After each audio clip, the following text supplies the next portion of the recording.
Terre et Progrès, l'émission dédiée aux filières agricoles, qui est une production du FIRCA. Connaissez-vous l'héliciculture, l'élevage des escargots, une activité méconnue du grand public qui génère à elle seule une richesse financière, sanitaire et cosmétique, à condition que l'activité soit pratiquée avec maestria. Dans ce numéro de Terre et Progrès, le FIRCA vous fait connaître et comprendre la chaîne de valeur de l'activité hélicicole. Bien avant, retrouvons l'actualité agricole du FIRCA dans AgroNews.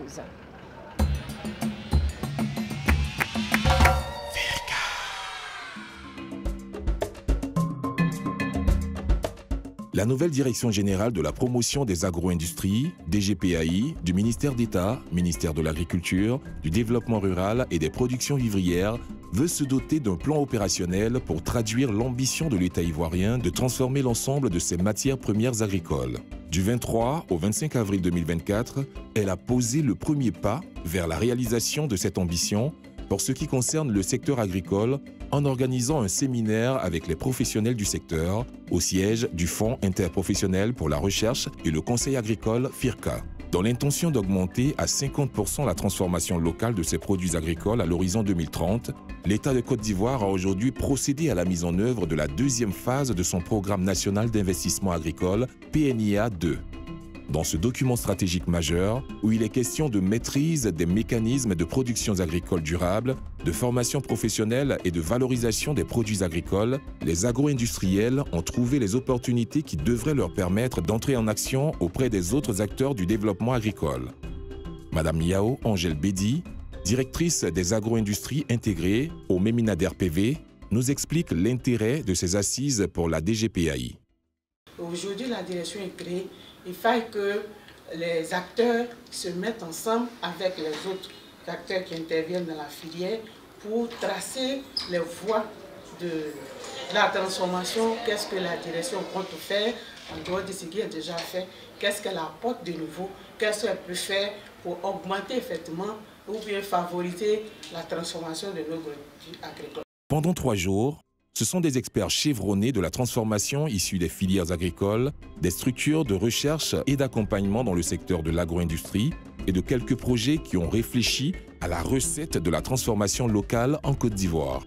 Cette recette, c'est le plan opérationnel de la nouvelle DGPAI qui va permettre de lancer la grande locomotive de la transformation. Au menu des discussions, des analyses sur les forces et faiblesses et défis et opportunités dans le domaine de la transformation locale des produits agricoles. Au nombre des spéculations ciblées figurent le maïs, la tomate, le manioc, la mangue, la banane plantain et le piment, qui ont fait l'objet de propositions stratégiques concrètes avec des prévisions de résultats prometteuses. M. Babacar Samb, consultant, dévoile le résultat des travaux en commission tenus durant les 3 jours d'activité. Les travaux ont permis d'identifier 4 résultats stratégiques qui visent le renforcement des systèmes de gouvernance, l'amélioration des processus opérationnels, l'amélioration des compétences et aptitudes des parties prenantes et enfin, l'amélioration des dynamiques de communication et d'interaction. Au compte du FIRCA, le service innovation, transformation et valorisation, ainsi que le projet d'appui au développement des filières manioc et maraîchères en Côte d'Ivoire, Pro2M, ont apporté leur contribution aux travaux, notamment sur la filière manioc, l'un des terrains de prédilection du projet. Il faut noter que les défis urgents de l'heure concernent le renforcement des techniques de production, la disponibilité et l'accès aux équipements de transformation adaptés, la formation aux bonnes pratiques de transformation et la question de l'emballage des produits fabriqués, ainsi que de la valorisation des sous-produits issus des premières et secondes transformations des différentes filières à la page.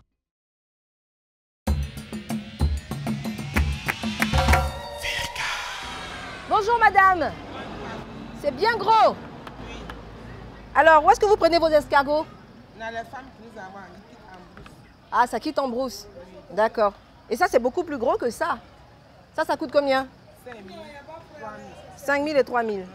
Et ici, à Zaguié, les gens consomment beaucoup l'escargot? Oui. Et ça manque jamais, l'escargot?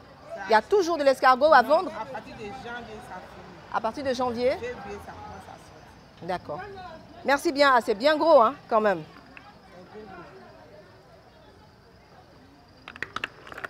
Merci beaucoup à vous. Et puis, bon courage.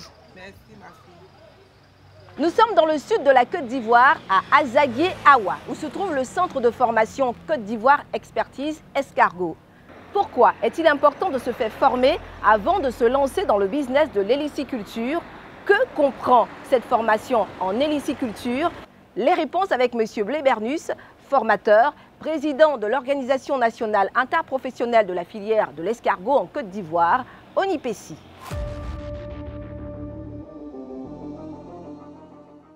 Monsieur Blé Bernus, bonjour. Bonjour madame, bonjour. Pourquoi un centre de formation dédié à l'héliciculture en Côte d'Ivoire? C'est un élevage nouveau et tous les amateurs de la filière doivent avoir un certain nombre de rudiments avant d'initier. Parce qu'il ne suffit pas seulement d'avoir les moyens pour s'engager dans l'élevage d'escargots. Donc, il faut que le promoteur soit informé sur l'itinéraire technique avant de s'engager. Voilà pourquoi nous initions en amont les formations et puis nous faisons le suivi. Et c'est un centre qui existe depuis combien de temps à peu près? On va dire maintenant autour de 6 à 7 ans. Nous sommes les précurseurs.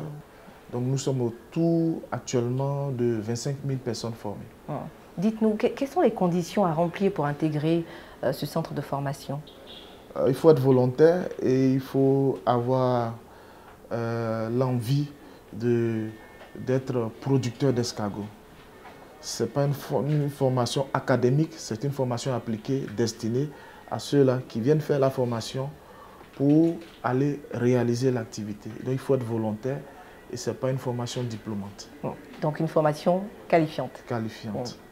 Combien de temps de formation faut-il faire dans ce centre pour sortir héliciculteur professionnel? On va dire 6 mois, 2 mois, une formation en présentiel et puis une formation sur le terrain. Et le reste de la formation se fait sur la ferme du producteur lui-même. Donc, à partir de 6 mois, un producteur est à même de dire qu'il est qualifié comme apprenant ou comme producteur. Qu'est-ce que vous leur apprenez concrètement pendant cette formation? Bien entendu, c'est la généralité sur l'escargot.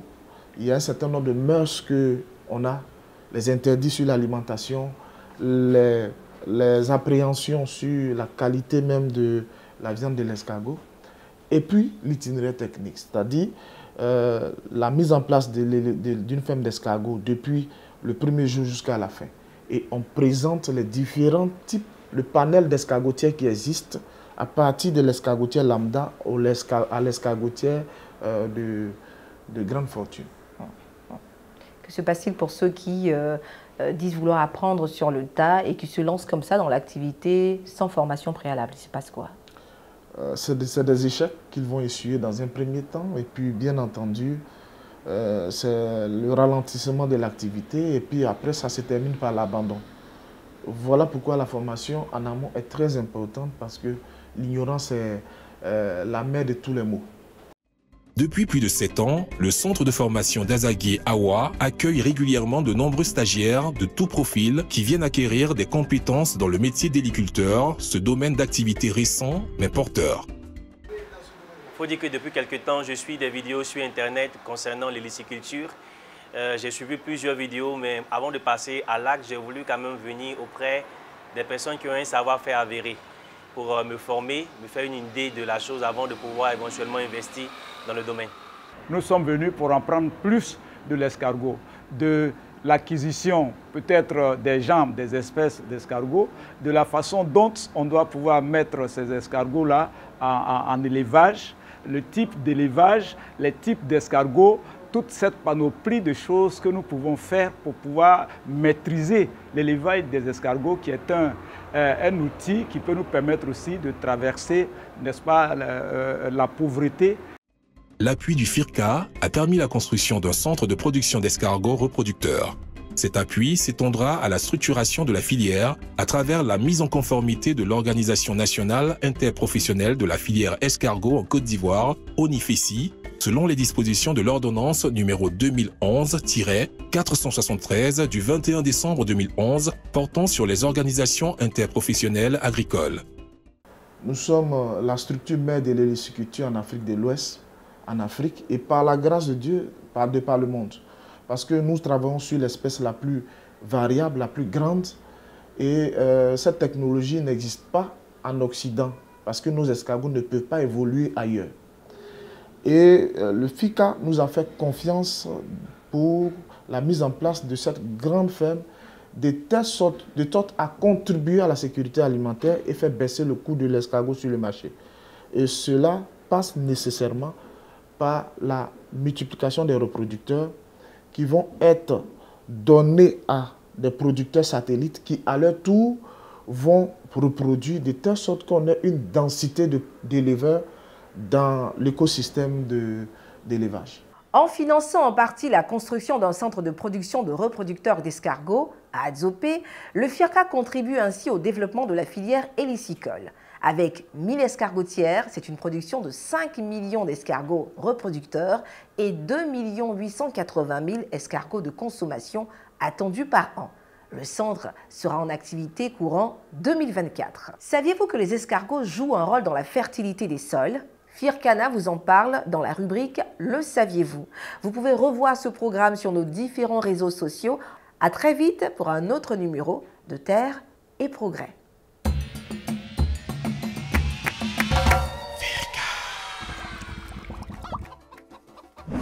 Bienvenue, chers téléspectateurs. Je suis Firkana.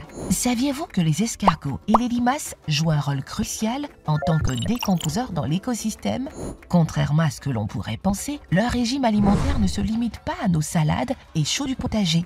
Ils ont une alimentation diversifiée et se délectent des matières organiques en décomposition, comme les feuilles mortes, les débris végétaux et même les carcasses d'animaux qui comportent des nutriments essentiels dans le sol, tels que l'azote, le phosphore et le potassium.